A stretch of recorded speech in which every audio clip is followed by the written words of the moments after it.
TV Detak Rakyat. Detak hidup rakyat. Informasi lintas media Indonesia. Adalah ketika kalau saya bicara KPK Tipikor, yes gitu ya. Ya semangat ya. Oke, coba dulu. KPK Tipikor. Yes. Yang di belakang agak maju biar ramai, biar seru. Bila perlu depan diisi, mbak-mbaknya depan diisi. Sini, putih diisi. Nah, diisi ini. Iya, mbak di depan biar ada yang, seninya. yang pakai seragam baju ke depan sini, depan Mbak. sini. Nah. Di depan diisi. Nah. Oke, ulang lagi. Merah putih. NKRI. Merah putih. NKRI. Merah putih. NKRI. Merah putih. Cocok. Cucok.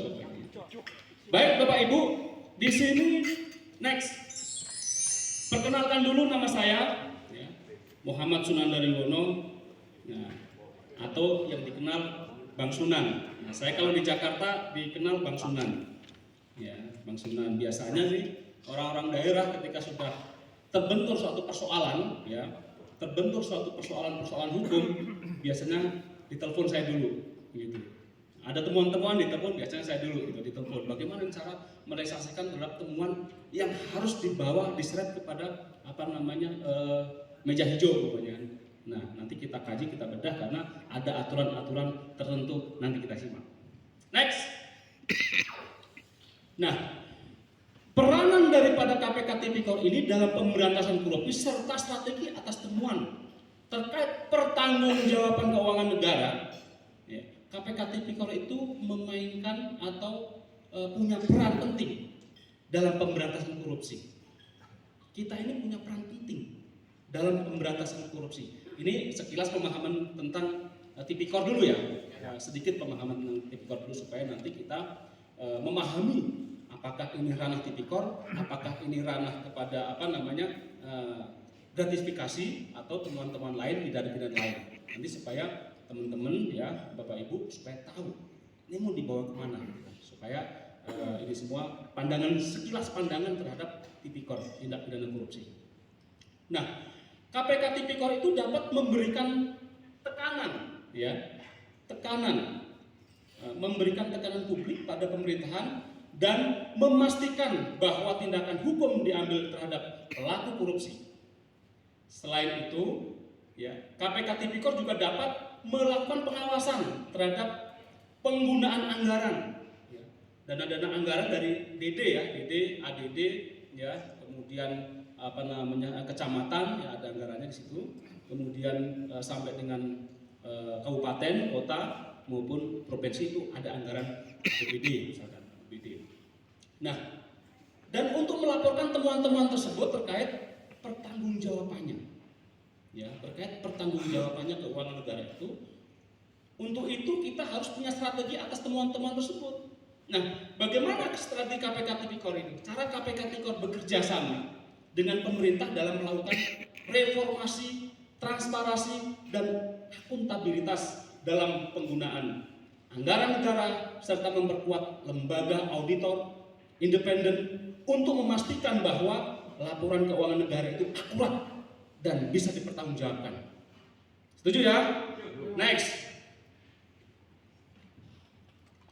Nah, di sini peranan KPK Tipikor dalam pemberantasan korupsi, ya, peranan KPK Tipikor dalam pemberantasan korupsi itu memberantas korupsi serta strategi dalam atas temuan-temuan tersebut. Penanggung-jawabannya bagaimana terhadap penanggung-jawaban keuangan negara yang dikelola oleh desa, yang dikelola oleh pemerintahan daerah maupun provinsi, ya, memainkan peran penting dalam pemberantasan korupsi. Jadi KPK Tipikor itu sangat mempunyai peranan yang sangat penting terhadap pencegahan, terhadap kejahatan korupsi, meminimalisir kejahatan itu setidaknya berkurang.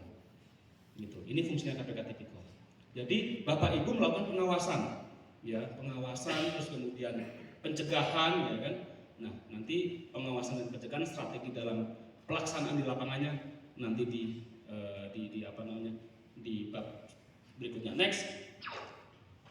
Nah, lembaga KPK Tipikor memainkan peran penting dalam pembangunan sosial seperti yang Pak Ketua Umum tadi sampaikan. ada sosial, ekonomi di negara kita. KPK Tipikor seringkali bekerja di bawah tekanan, Pak. Ya, di bawah tekanan. Dibilang KPK abal-abal, dibilang nggak profesional, abaikan. Kita maju terus, ya, kita maju terus karena legalitas daripada KPK itu udah jelas. Maka nanti setelah itu coba koordinasi dengan Kesbangpol ya, Kesbangpol. Nah, seringkali di bawah tekanan dan harus mengatasi banyak tantangan, Pak. Di lapangan itu banyak sekali tantangan-tantangan yang Bapak Ibu harus hadapi, ya, terutama dalam pemahaman, ya, edukasi terhadap kesadaran, ya, kesadaran hukum, terutama di pemerintah, kalangan pemerintah sendiri yang tidak sadar hukum akhirnya nyolong-nyolong, gitu, nyolong-nyolong, membuat gebrakan-gebrakan yang setidaknya merugikan negara itu sendiri, keuangan negara itu sendiri, yang dirugikan berarti rakyat. Ya, untuk itu memahami peran KPK Tipikor dan memberikan dukungan yang diperlukan. Ya, bukan next. Apa fungsinya? Ya. Next. Fungsi daripada KPK Tipikor itu, ya, kenapa KPK Tipikor itu dilibatkan di dalam untuk mengawasi di dalam di daerah, dalam untuk pengawasan anggaran, untuk pencegahan KPK, pencegahan daripada tindak pidana korupsi itu. Lembaga ini memiliki peran penting